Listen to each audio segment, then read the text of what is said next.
Greetings. Today is July 30th, and this is your COVID-19 update. This update is being provided a day early to inform you of a total of 4 new positive tests received by residents at the Good Samaritan Center and in independent living. Over the past couple of days, 2 residents in the Good Samaritan Center have tested positive for COVID-19. One resident is in the hospital, and the other has been isolated. The staff is working with health officials to address and closely monitor the situation. All residents have been quarantined in their rooms. We have also suspended all admissions at this time.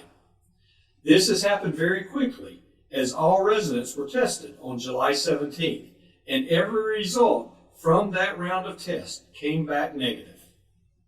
We are also aware of 2 residents in independent living who have recently tested positive for COVID-19. One received a positive test while in the hospital and remains there. 2 other residents had close contact with the individual, and they have been asked to self-quarantine. We were made aware today of a resident who also tested positive for coronavirus. She too is in the hospital. We are working diligently to determine with whom this person has come in contact.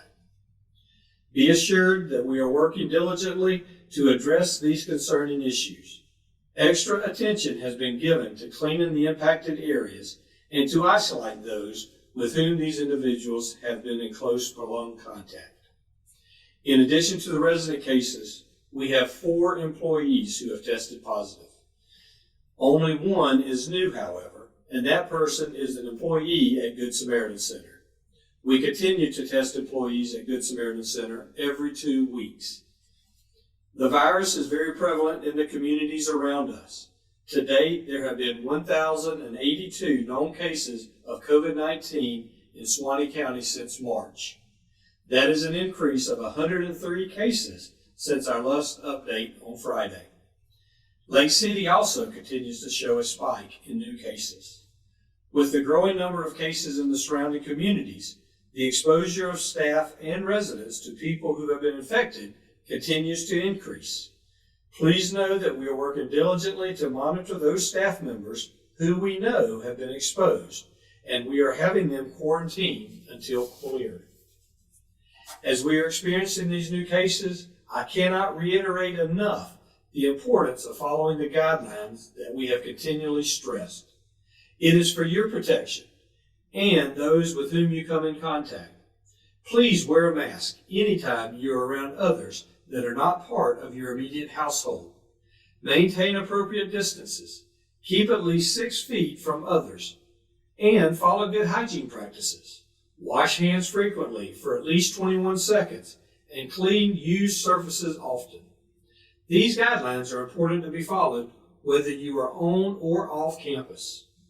We also continue to encourage you to remain in your home as much as possible, especially if you have a compromised immune system, respiratory issues, or other health concerns. Do not feel you need to participate in any activities, but if you do, you must abide by the restrictions that have been put in place.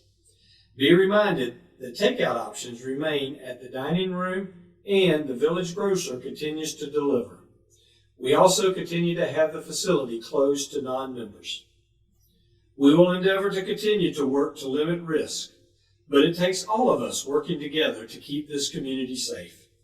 Please make sure anyone visiting your home has been screened, and if you are planning to have visitors, you need to inform your service coordinator first. If you experience any signs or symptoms of COVID-19, stay in your home, contact your healthcare provider, and then your service coordinator. I realize this update is concerning, but we also know that God is in control of all situations and we put our trust in Him. We will continue to work hard to limit the risk and rely upon His grace to see us through. Thank you for your cooperation during this challenging time. As always, for questions pertaining to your particular situation, contact your service coordinator. During this time of increased cases, we will return to updates twice per week. Therefore, our next scheduled update will be Tuesday, August 4th.